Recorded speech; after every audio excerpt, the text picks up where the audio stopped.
This podcast is brought to you by Craft Beer and Brewing Magazine for those that love to make and drink great beer. To learn more or to subscribe, visit beerandbrewing.com or find us on social media at Craft Beer Brew.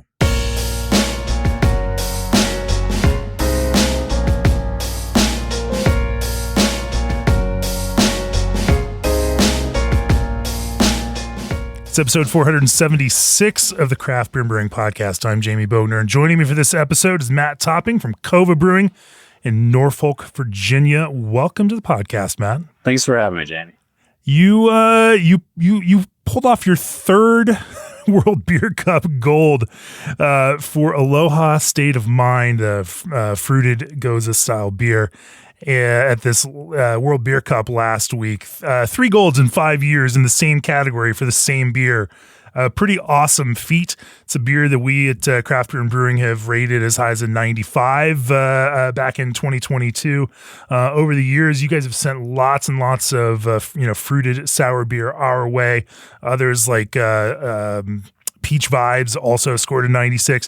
The craziest thing I found was last year, your COVA lager that you sent our way scored a 96. So you're not only such an award-winning brewer in fruited sour category, but you also crush it in lager. You also won a bronze in Contemporary American Lager at World Beer Cup back in 2024 for Invert. Interesting that you're a brewery on a beach and you focus on both fruited beer styles and on light lager beer styles, which, strangely enough, are really suitable for people that are going out and hanging out at a beach. So, there is a common thread between those kinds of things. And over the course of this episode, we are going to dive into, your process, your approach to those fruited sour beers. Maybe we'll have some time to talk about light lager as well, or pale lager. We'll see if we get to that. But before we dive into today's episode, a quick word for the brewers out there staring down a broken chiller. You know the pain. Warm fermenters, stressed yeast, and that sinking feeling when the repair quote lands in your inbox. With refrigerant regulations changing and the cost of obsolete refrigerants skyrocketing, sometimes the fix costs more than the unit's worth. G&D Chillers is there to help. Whether you're a small brew pub or a large, full-scale production brewery, don't throw good money at bad equipment. Invest in a solution that grows with your brewery and keeps your tanks cold when it counts. Big thanks to G&D Chillers for supporting this podcast since 2019. Reach out to them at gdchillers.com/podcast to learn how they can support your next 6 years of growth. And Berkeley Yeast just launched Dry Tropics London, their best-selling liquid yeast strain, now with all the ease-of-use benefits of dry yeast. Dry Tropics London delivers the soft, pillowy mouthfeel and juicy character you'd expect from a top-tier London ale strain, but with a serious upgrade, a burst of thiols that unleash vibrant, layered notes of grapefruit and passion fruit. A lot of brewers love the clean passion fruit you get from Tropics, but they don't want every IPA to be a tropical fruit bomb. At the dry yeast price point, you can pitch and ditch without breaking the bank, or you can co-pitch with your house strain to adjust the intensity of the notes. And with nationwide free shipping, there's never been a better time to try Dry Tropics. Order now at berkeleyyeast.com and experience the ease and impact of Dry Tropics London yeast. Also, this episode is sponsored by PackTech, delivering craft beer multi-packing you can trust. PackTech's handles are made from 100% recycled plastic and are fully recyclable, helping breweries close the loop and advance the circular economy. With a minimalist design, durable functionality you can rely on, and custom color matching, PackTech helps brands stand out while staying sustainable. Trusted by craft brewers nationwide, they offer a smarter, sustainable way to carry your beer. To learn more, visit packtech-opi.com. That's PAKTECH-OPI.com. All right, Matt, tell me your story, and then also tell me the COVA story. Where's the brewing start for you? Well, I'm actually a brewer that initially started on a Mr. Beer kit that my dad had received as a gift probably close to 30 years ago now. Obviously dumped the original cans of malt extract and everything that were with it, but gave that a try with new product and fell in love with home brewing. Got into all grain and everything like that. And then I was in college going to school for engineering and decided making craft beer is what I wanted to do. So I changed my degree to food science technology, and that got me the closest I could get at that time to learning about fermentation. We had classes that I had to take microbiology, organic chemistry, all that kind of like science background type. Definitely some good, useful stuff, for someone who's going to become a brewer. Yeah, and it's proved valuable throughout the rest of my career at this point. And so from there, I took an internship up at Bell's in Michigan, and that kind of really set me on a path towards the rest of my career. I was able to take a job from there out at Midea Brewing Company, and was there for a little over 2 years. And then moved back home to Virginia and helped start up a brewery down the way called Coelacanth until we closed at the end of 2019 and started at COVA the second day of 2020. So sky was the limit. We were getting ready to open. Now, of course, 3 months later, slowed construction down a little bit with COVID hitting. But now, 6 years in, we're rocking and rolling. We've got a beautiful property, about an acre green space. We're a full coffee shop and brewery, offering wine, hard seltzer-based cocktails, beer, and of course a full espresso bar, coffee.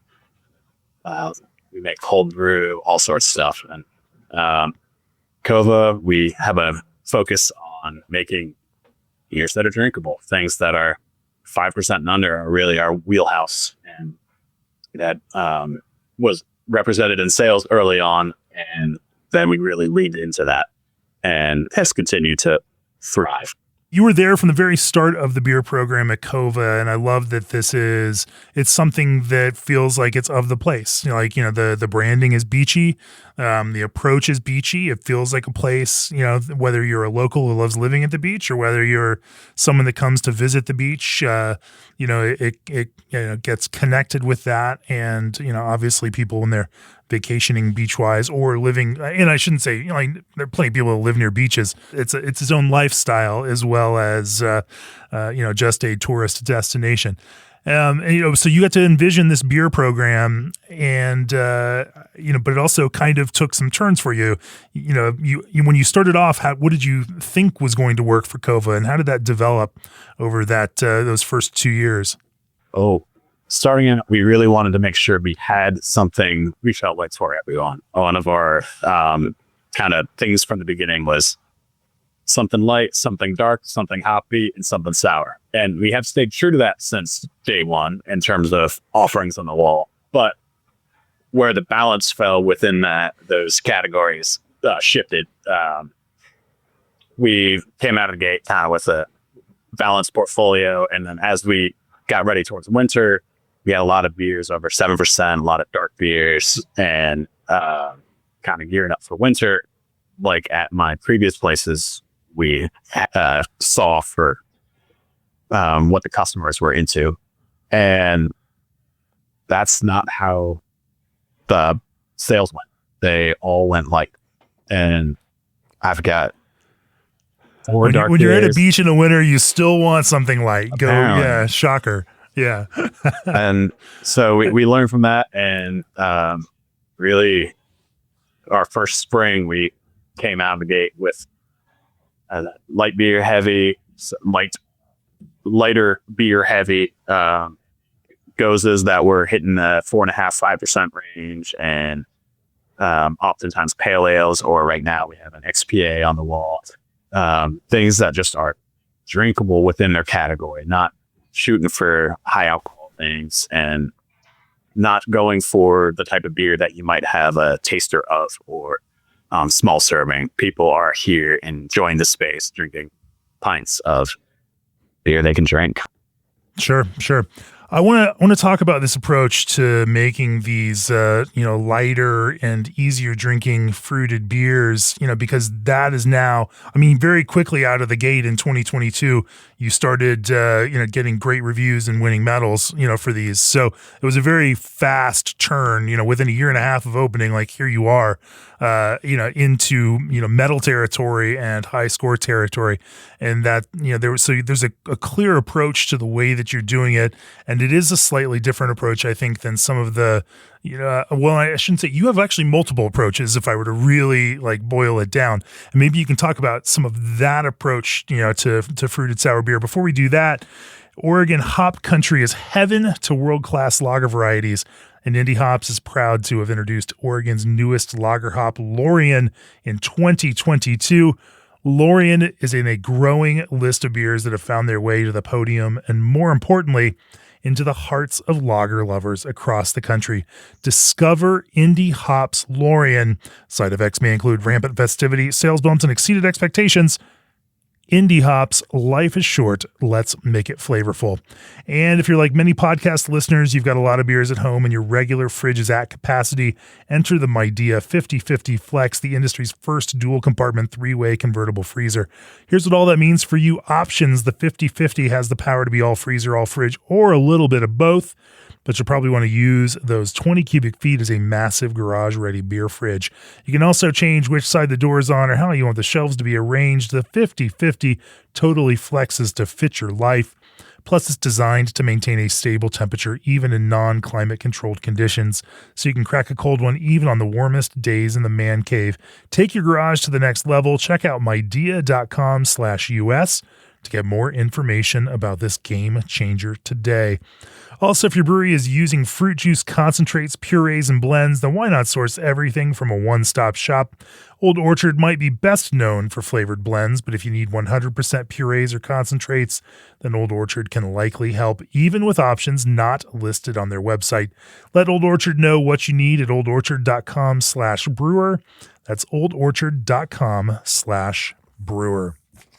I want to be careful about not like pigeonholing you into one bucket on the fruit beer thing, because I think there are some different expressions, even within different approaches to specific fruits themselves, that lend themselves to more or less body, more or less sweetness, more or less bitterness. And, and so in that sense, even as you dial in some of the fruit choices for some of your beers, the way that those specific fruits express may actually tilt them to a little bit of a different kind of expression, sweeter or more structured or whatnot. And even creating that kind of access doesn't feel exactly right either. So before I get muddled down in all of my relativity on this, talk to me about how you started approaching this. And you start with an incredibly good, well-made, kind of Goza-inspired base beer. Yeah, so prior to COVA, the brewery I was working for, we started making Gozas fairly early on and pretty quickly became almost 75% of what we produced really was one brand, passion fruit Goza. And so I already had a kind of a baseline for that when we started at COVA, but I also wanted it to be different. We were in the same town making a beer that at that point no longer existed, but I didn't want it to just be kind of 2.0, the next iteration of that. So with Aloha, I wanted to bring passion fruit back. That's a fruit I just love. It's got to be my favorite. Hands down. What do you love about passion fruit, and what do you find that passion fruit itself lends itself to in a beer in particular? The hot thing right now is styles. That's what everyone's chasing. There's something about it that just draws you in, and it has like a funk to it that's like unlike anything else. And that the tartness that comes with it is like, you take, if you've ever eaten a fresh passion fruit, like you take a little bite and it less bites, and then you got to go back for that second one. It's so good. Yeah, there's like this edge in the flavor itself, where even if it's sweet, it still has this kind of cutting shape to it that that helps overcome some of the kind of core sweetness there, and adds to this kind of overall. It makes it interesting, but also kind of keeps it from feeling, because there are plenty of other fruits where if they just kind of feel broadly sweet, with tones of this fruit, but they just don't have that kind of line through them in the same kind of way that a passion fruit does. In my case, I got to spend a few years living on Maui, and I would buy a dozen passion fruit a week and put them on yogurt, whatever else. And I just got to love it. The plant is beautiful. I've grown passion fruit at my house and just love everything about it. And had to bring that to COVA in beer form. I had the passion fruit goza as a baseline, and then bringing in hibiscus was another way to tie it to Hawaii, and because that's special to both my wife and I. That's where we met. Hibiscus also brings in a nice tartness and fruitiness that complement the passion fruit great.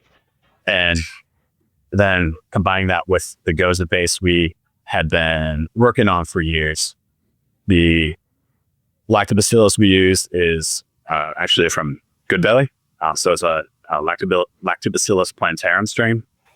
And it's incredibly fruity. Coming out, the soured wort tastes like fruit juice. It's got the sweetness and then all the acidity and fruit flavor. And then we ferment that with an Evergarden strain of Quebec. And so that throws its own level of tropical and citrus fruit. So then combining it with fruits like passion fruit, guava, and other citrus fruits, it just makes a beautiful blend. Tell me about this base recipe a little bit more. So I'm curious about grist, and then also curious about water and pH. As you're going through the hot side process. So grist is pretty simple. It's 30% white wheat malted and 33%, 66% two row. So it's just a simple wheat beer base, essentially. We do about a 24-hour ferment with the lactobacillus. So we knock it out into one of our fermenters and pitch lacto in there, which can be scary for some, but there's microorganisms everywhere. If you can't kill lactobacillus in your fermenter, then you got other problems. So yeah, it's not like diastaticus, if you can't kill lactobacillus, then you have other major problems with your, cleaning SOPs. And one thing we did find one time is we necked out a goza after a IPA, and just a small amount of hop particulate that was in the heat exchanger was enough to prevent it from souring. So it's not a very hardy organism. So we've sent it into our fermenters after 24 hours, brings us down to about 3.5 pH, which is on 24 hours. So you must be doing it pretty hot then, in order to ramp it that fast. It's between 96 and 102 or so, kind of depending on where if we have any like flux and knockout. Usually we'll target around 100 and then may have a little drop overnight. But 24 hours is a trick as long as you have a nice healthy pitch. And we give it a little bit of zinc. And do you add actual Goodbelly, or is this now something that you've just pulled from Goodbelly and continue to culture? So I did that at one point where I tried to keep it perpetual culture, and I started to see a little more drift than I wanted. And also with a smaller production, we're not brewing them, daily or even weekly necessarily. So what didn't seem necessary to go that route. And Goodbelly has capsules now, so much easier to work with and very consistent. And you're not adding mango and all these other flavors they have, which are great, but you just get the plantarum and it does the job. And those pills have a cell count or a generalized cell count on them, so you know how much you're adding into this whole thing. Yep. And I had a full 30 capsule container.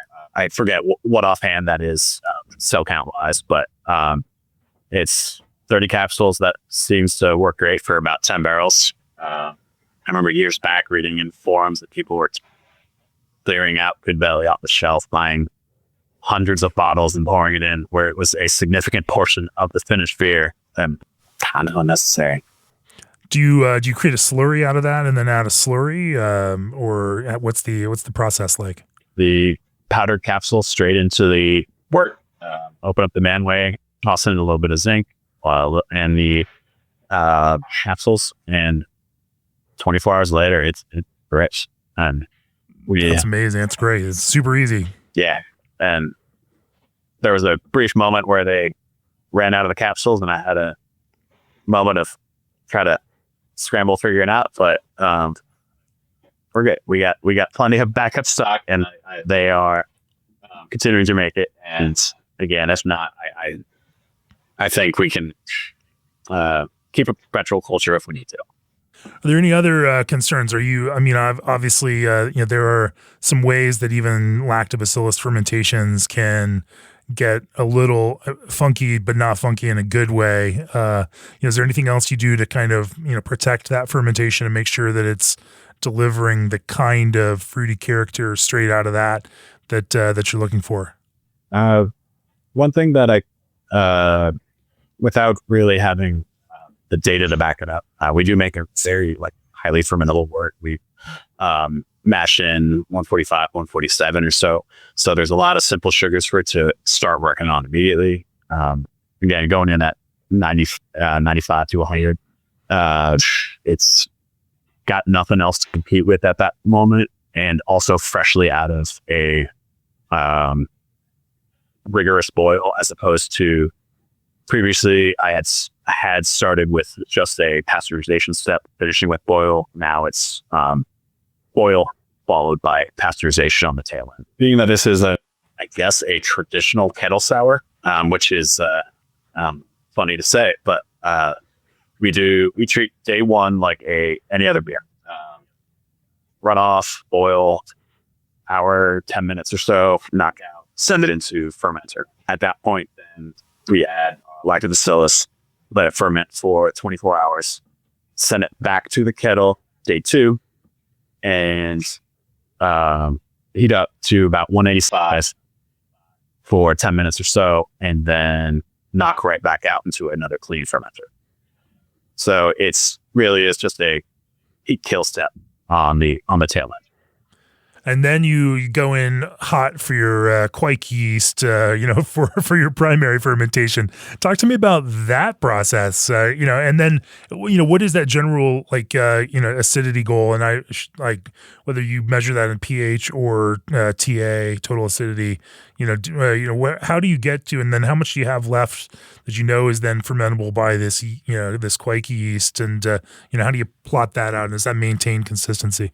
So the, lacto itself is a pretty minor fermentation. You really might only lose a point or a tenth or two Plato of sugar. So there's still plenty for the to chomp through the next day. And it rips. It's since day two is usually a shorter day, you might be knocking out at say 2:30 p.m. And by 5:30, it's ripping. It's not just gas being released out of the tank. It is actively fermenting. And 36 hours later, maybe 48, this is that 95 Fahrenheit. That beer's done with primary fermentation.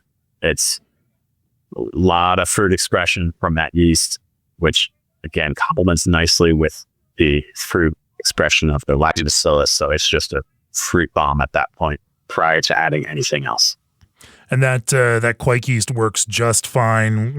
No issues with in that lower or that, I guess it's higher acidity, lower pH, kind of fermentation environment. Because you mentioned you're in the mid threes when you from the lacto before you go into primary fermentation. Yeah, we target about 3.5, and we haven't.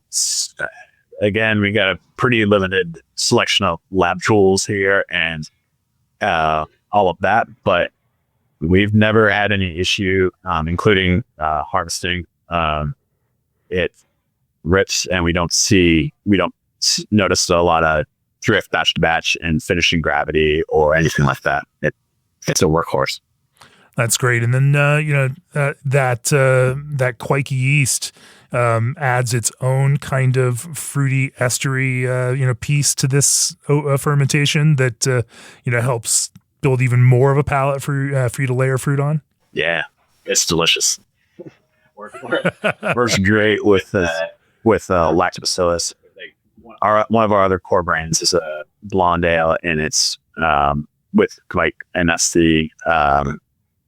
that's really the expression of that beer. It's pretty much just two row and small bit of hops to balance, but it's the pure expression of Cava Garden, the nice fruity touch tropical just from yeast. So you finished this quake fermentation in 36 hours, and then, where do you go from there? So at that point, we will add passion fruit puree. We'll harvest off yeast first. Usually with that yeast, it crops pretty hard, so you can get a good harvest even if you're not even necessarily at a soft crash or anything. Really, you've dropped down temperature a little bit just because the lack of fermentation naturally pulls your temperature down. But from there, we add passion fruit in and let that ferment out another couple days. There's not. And you're into aseptic puree at this point, passion fruit aseptic puree or something? We actually use a frozen puree. I personally like the expression of that a little bit better.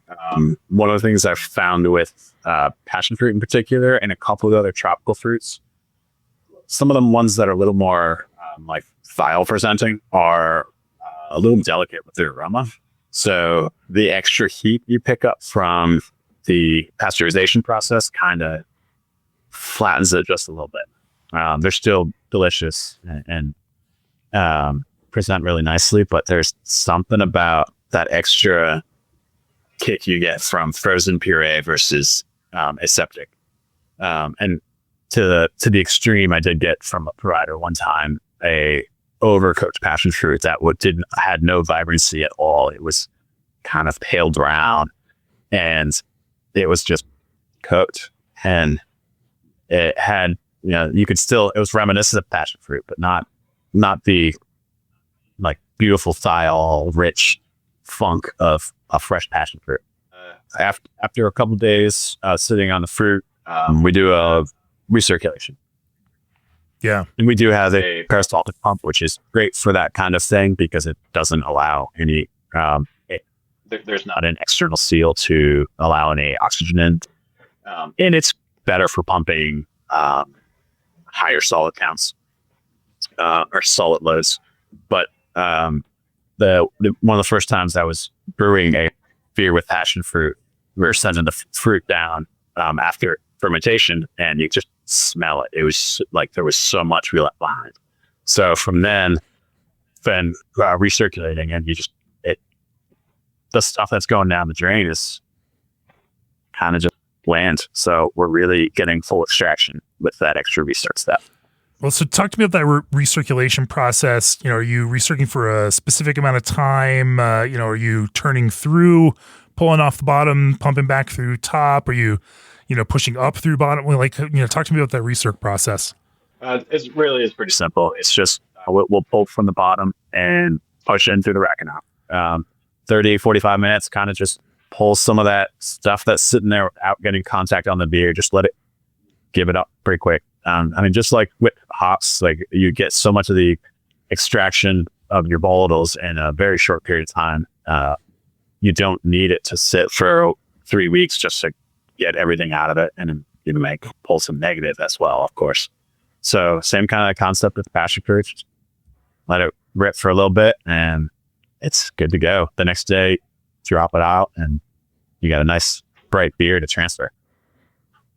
Where does the hibiscus enter into this? So I usually end up waiting to add both the hibiscus and the salt until I'm in the bright, just for verification. We don't have a flow meter, so verification that I'm not over salting that, because a little extra hibiscus it's a little forgivable, a little more color, and there's a wider range of where that can land. Too much salt is too much, and there's no coming back.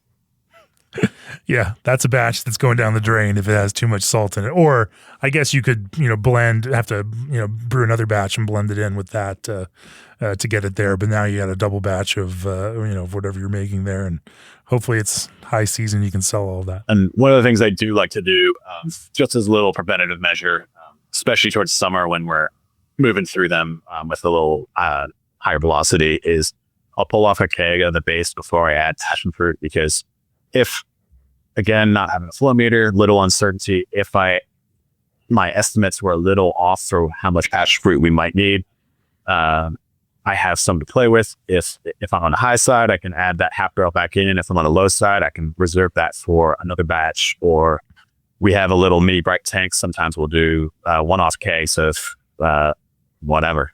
So that we have a little extra to play with. Sometimes we did have a batch of the fish fries actually that we oversalted a little bit, and I had a spare keg of Goza that I could blend in and stretch out the batch without having to double batch necessarily. Smart, hedging your bets with a little bit of side streamed beer like that. That's cool. So, anything to the hibiscus and how you select hibiscus for this, or like the specific. I mean, I love hibiscus as a beer flavor, and it works incredibly well. In fact, one of our judges here, Andy, is just absolute hibiscus beer fanatic and makes them all the time. But anything to the way that you do it. Honestly, nothing special with that. We do a hot steep with the hibiscus itself. So we make a tea, and then we kind of do a little purge step. You shouldn't pick up too much oxygen, being that it's close to 200 when we're doing the steep. But from there, at that point, we'll add our salt in, because we've got a 5 gallons or so of tea, and send that into the brite tank. The hibiscus is just what we can get locally from a vendor. Nothing special that we've selected for necessarily. Sure. Well, I want to talk about some of the other fruits that you work with, and obviously they're going to have lots of points of similarity, but I'm curious about how you then think about balancing some of the flavors with some of these other fruits. Before we do that, today's episode is brought to you by ADM. Are you ready to shake up the beverage world? ADM is passionate about helping you craft your next breakthrough. From cutting-edge natural ingredients like hops to advanced technologies, ADM brings together science and creativity to elevate taste, quality, and recipe design. Whether you're developing a beer innovation or a bold new flavor experience, ADM is your trusted partner in innovation. Let's create something extraordinary, because the future of beer and brewing starts with inspired ideas and exceptional expertise. ADM is where nature meets precision. Learn more at adm.com/alcohol. And running a brewery means juggling a lot, managing production, serving guests, selling online, and keeping everything moving behind the scenes. That's where Arrived comes in. What started as a point-of-sale system has grown into the technology your brewery runs on, built specifically for the teams behind great beer. Unlike generic systems, Arrived brings together taproom service, online sales, brewery management, payments, reporting, and growth tools into one complete platform. So instead of bouncing between systems, you can brew, serve, and sell all in one place. Visit arrived.com to learn more. That's ARRYVED.com to learn more. Also, pumps are critical to any advanced homebrewing setup, from mash recirculation to wort transfer, and even for cleaning. A quality pump is a key part of every brew day. The SS Brew Pump from SS Brewtech is engineered to tackle even the messiest brew days, featuring an IP55 water resistance rating, an easy-to-use DIN head with 360-degree rotation, and a flow rate of up to 11 gallons per minute. It has the power to keep your brew day moving. Visit www.ssbrewtech.com/pump to learn more about how the SS Brew Pump can upgrade your home brewery. Yeah, let's talk about other fruits. If I recall, I think I've had a panoply of different fruit flavors that you all have sent our way over quite a few years now. As you're thinking about about the way that these fruit flavors work together. Talk about your creative process. Going back to, again, my previous brewery, one of our other brands we made as a wheat beer was rosemary-lemon. So that was kind of my first exposure with working with herb and fruit. And that was a big seller for us. But at that time, I was kind of just using dried peel from one of our grain providers, and it was fine. Wasn't as vibrant. Switched to using fresh peel and juice, and that really made the beer pop. So taking that, I kind of started working on some beers here. We've done peach basil, strawberry basil, and then we also did do a homage to that beer as a lemon rosemary goza, and trying to like seeing how much little differences can make, like just the extra little effort that goes into peeling and zesting as opposed to dumping in a bag of already dried peel, really made a huge difference. So for something like peach vibes, the aseptic puree we got had been great, but there was something that stood out a little bit more with IQF. So we got frozen peach cubes, and we've got a big commercial stick blender, and that makes that beer stand out a little bit more. We've done it both ways, and it's definitely a little better with the frozen fruit. Again, it might be kind of the less cooked down flavor, but lemon, again, we do fresh peel and zest, and it helps that pop. And fresh herbs,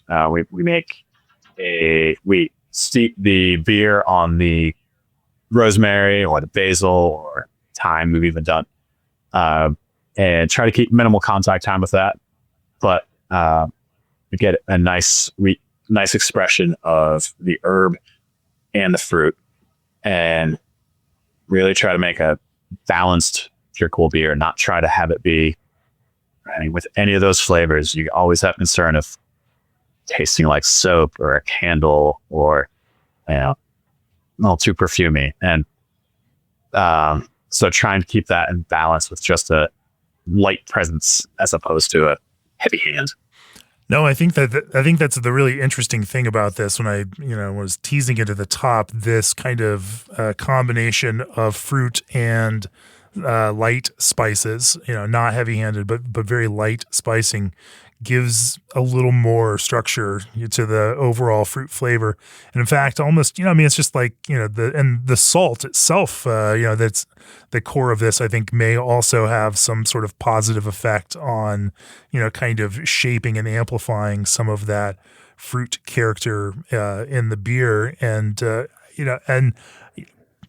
my general impression, is that leads to these depths of flavor. How do you avoid that kind of dry tea character or soapy or like potpourri jar, kind of thing? Is there something to the quality of the spices? Are they, coming in fresh in some specific way, or is it just about keeping it low contact time? Low contact time definitely helps. Or temperature also.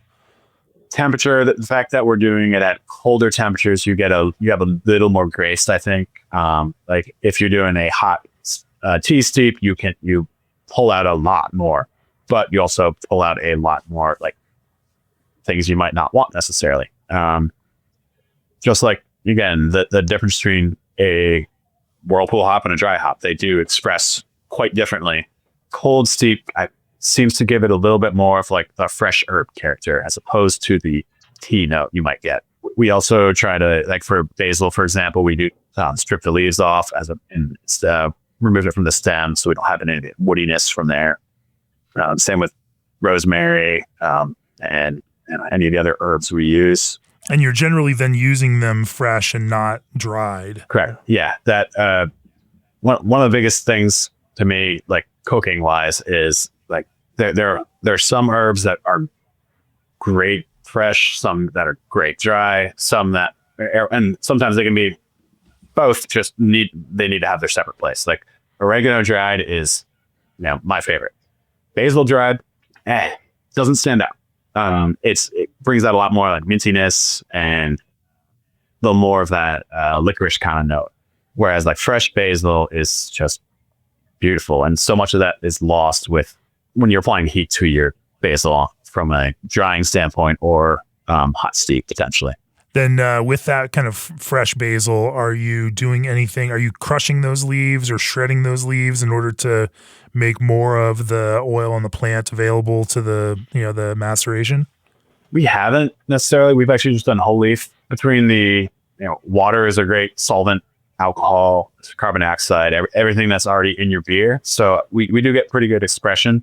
And it's also, we're not adding such large amounts. We're adding, a pound in 10 barrels. So it's not huge amounts that we have a concern of not being able to add more if we wanted to. I'd rather have that kind of a less is more. I'd rather have the expression I want from, much like whole bean coffee versus ground coffee, like get a little less out of it maybe, but you get the notes you're seeking. So we do whole basil and right on in with the beer.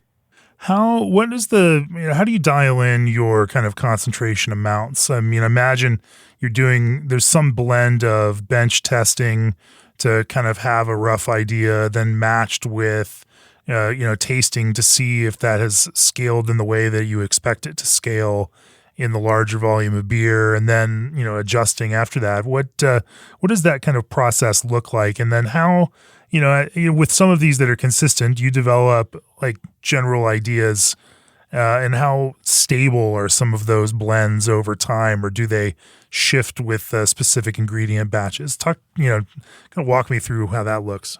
So I definitely tend towards the lighter side on anything I'll do, because again, I'm not opposed to adding more. And some people don't like to disturb their beer twice necessarily, and introducing more oxygen, all of that.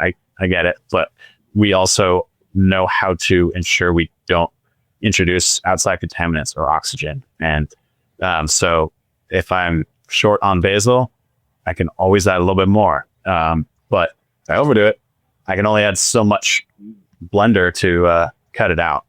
So I also, for that, will keep a small little bit of blending stock to cut it. But I've not found it super necessary with those. Just kind of keeping a light hand on it. Also, fortunately, we do have a little like half barrel size brite tank. So some of them I do get to try in a little half barrel increments and kind of dial in if necessary, if it's really something out there. What's been the most difficult or challenging combination of fruit and spice that you've explored here? And, there has to be some example of something that didn't work the way that you wanted it to work. And then I'll juxtapose that with, some of the, more clever solutions you have also explored. Peach Fives. That's one of our favorite. Like we often do it as a spring release. We'll be adding peaches this week, peach and basil. The first year we produced it, we used IQF peaches and Thai basil, and it was great. Thought Thai basil would be a great pairing because a lot of Thai food does have a sweetness or fruit component to it, so it seemed like a natural pair. 6 months later, after we were looking at producing another batch, there were a few people that I knew liked my kozas especially, and fruited beers, and they were not especially keen on that, and that beer in particular. And then around that time, we got feedback from a judge, maybe for World Beer Cup, and what all these three people, all in like a 2-week period, pointed out was it tasted like licorice, and they couldn't get past the licorice note. That's all they could taste. Like the peach was lost. There was no basil. It was just licorice. And knowing that is certainly a component of how basil presents, I kind of figured, well, maybe that's just sweet basil versus Thai basil. And so we gave it a try the next year with Thai basil, and it hit all the same basil notes, but did not have that level of licorice that was off-putting this to apparently a portion of the community. And the same people who couldn't drink that beer before, that became their favorites immediately. And it didn't seem like it seemed like we were on the right path going Thai basil, but we were clearly wrong. When I read back at our review, herbal peach in the aroma with a hefty basil overtone that borders on anise, peach nectar in the sip with an herbal bitterness from the basil that structures but reduces the overt hedonism of the sip. Also in our panels, fantastic incorporation of basil through line, rest of the beer is built. Definitely up there on the weird scale, but very well executed. Yeah, I guess I can see where those notes, and I guess that's the game that you can make something that's really it's like making a great indie rock track. I mean, that's great if you find the small audience that really vibes with this weird thing that you have, but it's also pretty cool when you can find something that crosses over into a larger audience, and that takes the same idea but connects with more people that way. And so many palates are personal and individual. That thing we find is the more people that we find it even in our judging, that the beers that truly excel are those ones that find some awesome, interesting middle ground that everyone can connect with. It doesn't mean destroying the personality of it. It just simply means that it finds the right kind of character that doesn't put off anyone in particular, or fewer people, at least in that kind of probabilistic sense. Any other interesting fruits that you've enjoyed making beers with, beyond that? Obviously passion fruit, but we'll stay away from that for now. Sure. But one that we're bringing back again this summer is called Watermelon Crawl. And it's one that was kind of a fun one to do. It was kind of a inspiration off of a New Belgium product called Mural that had a brief moment. And they had a watermelon lime hibiscus. They called it like a agua fresca cerveza. It was, to me, a malt-based seltzer. It was kind of a super light body, really not reminiscent of being beer necessarily, but refreshing. And fortunately, it looks like they discontinued that. But that was great for drinking at the beach and my backyard and all of that. So I wanted to kind of capture a little bit of that on my own, knowing that what we do best here is Gozas. So we made a watermelon lime hibiscus Goza. I really tried to drive down the residual sugar down that, and use a little bit of enzyme to bring that mash temp, or to help along with a decreased mash temp, to try to get in the 1.0 1.2 finishing gravity, just for the sake of drinkability, just so this was so crushable. And also keeping that as a lighter beer, trying to get as low color as we could, not really trying to push it into being a seltzer, keeping it a Goza, but trying to just keep it as crushable as we could. So we've got a little bit of a different base than we typically did for Gozas. And then we went out and found 40 watermelons for a 7-barrel batch and peeled them in a sense. We kind of just shave off the green and leave a little bit of white on, and cube it, throw it with the stick blender, and send that in the beer. We tasted every single watermelon, make sure we spent a lot of time sweating. Are you straining seeds out of there, or no? No. I didn't find it. Didn't seem to find any like noticeable bitterness or astringency from the seeds, so we just went for it. And I had always been told you don't really get any flavor out of watermelon; it's all lost. But maybe we just added a lot, and the expression came through nicely. We used fresh lime peel, and juice for that. And then hibiscus, which was largely just to add some color because watermelon does not really provide much color to it. So it looked like the color of watermelon fruit and was just couldn't have been more drinkable. It was delicious. And we'll be bringing that one back this summer. Are there fruits that need more sweetness and more finishing gravity in there? Because I that's fascinating, and I think making that so dry helps highlight the more kind of delicate watermelon flavor. But there are certainly, I think we connect with certain ideas of fruit, whether that's sweetness or even like where that is, in terms of acidity. Are there some of those that just need to be sweeter to read appropriately? Or do you just avoid those entirely? Previously, I had avoided strawberry, but when we tried it with the Goza, it worked out great. It didn't have that classic plastic flavor and aroma that can come through, and I don't know if it's an interaction that the white yeast does not have with the strawberry or what exactly, but that fruit did great in a Goza, but needed a little bit of sweetness to present as strawberry, because strawberries aren't, while acidity is certainly part of what they are, that's not, doesn't stand out in the way that it does for a lot of the other, classic berries, raspberry, blackberry, etc. And blueberry is another one I think that needs a little bit more sweetness behind it, because it's something you have to add a lot of to have a character to come through, but it's not on its own also especially tart.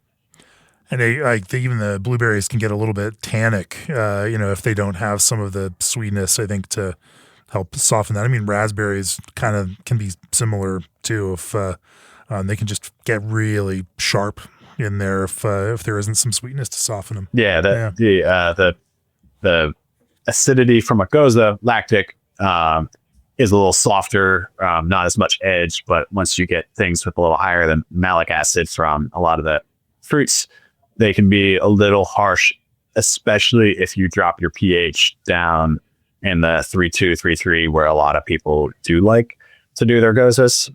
So that's part of what we target with our 3.5 is a little more flexibility, because again, with passion fruit, raspberries, which we've used, and a lot of these other fruits, they do provide a lot of other acidity on top of the base Goza.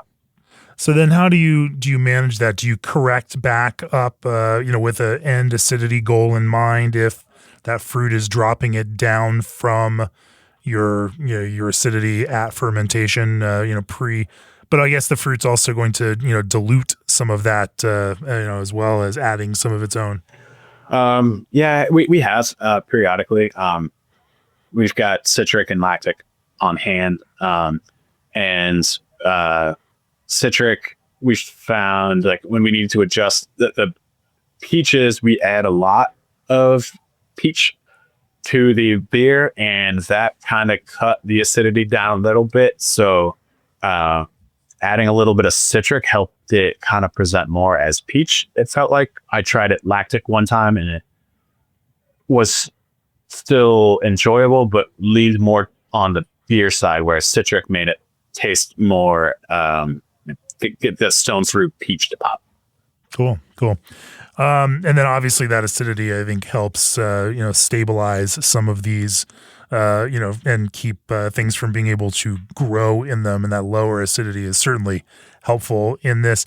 Your packaging is somewhat limited. You're generally a small brewery. Do you do anything to kind of, to stabilize those after packaging and keep things from happening there? Or, is that brightness of the flavor and the understanding that your customers who are, just buying these from you and taking them home, how do you manage for that kind of piece with these fruited beers? I do try to make sure all the fruits we use, we do fully finish fermentation. So we give them several days and, check for diacetyl, et cetera, after a secondary fermentation.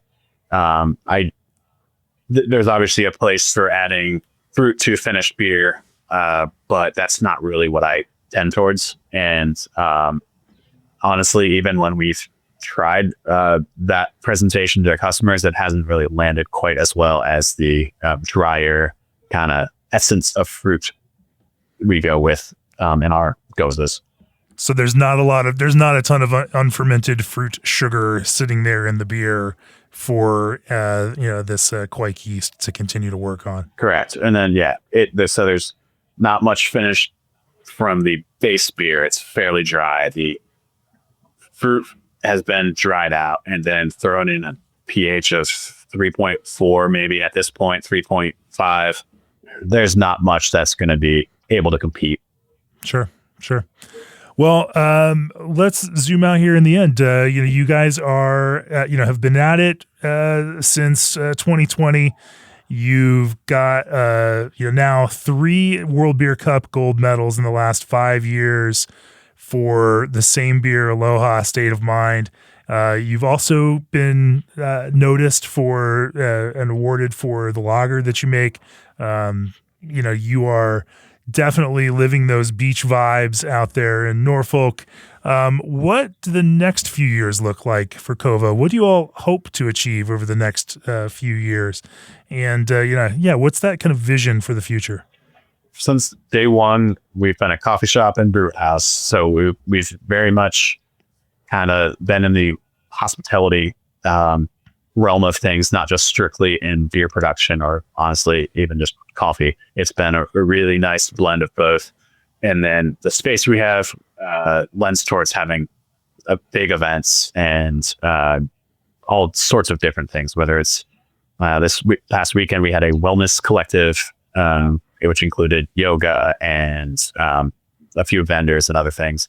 St. Patty's is madhouse here. We've done movies on the lawn, all sorts of different things. So we were able to have a place people can escape to. It's not just strictly like here for the beer or here for just your morning coffee. It's an experience, and we are constantly trying to improve the grounds and the offerings to make sure that we fit what today's and tomorrow's customers are looking for.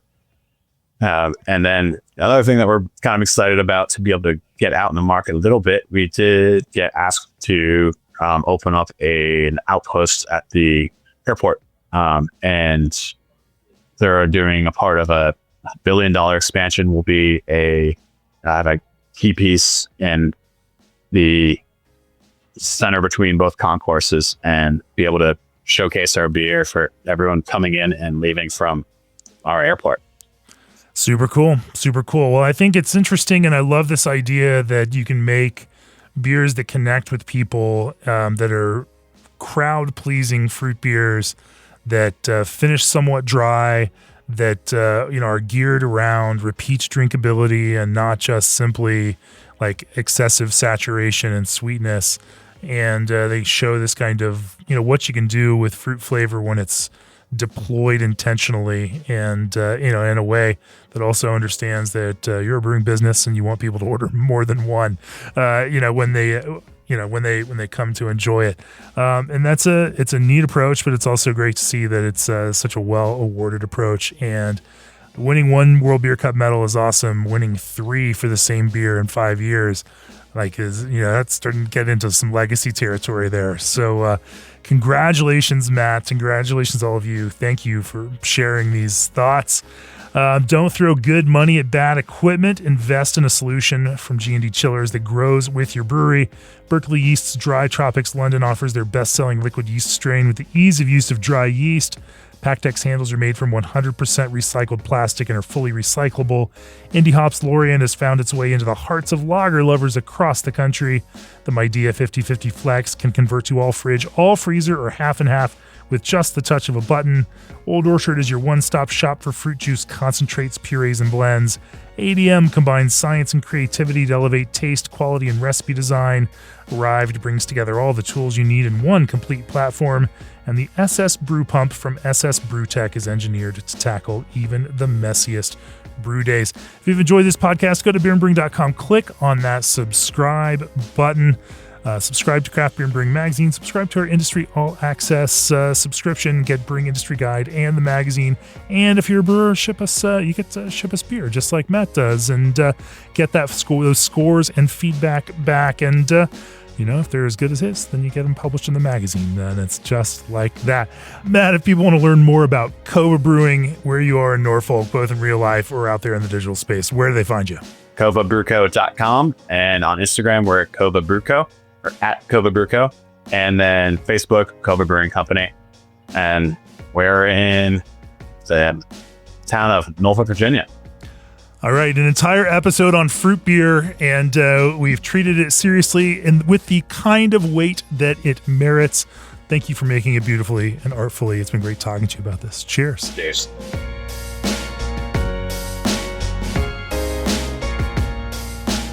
This podcast has been brought to you by Craft Beer and Brewing magazine, for those who love to make and drink great beer.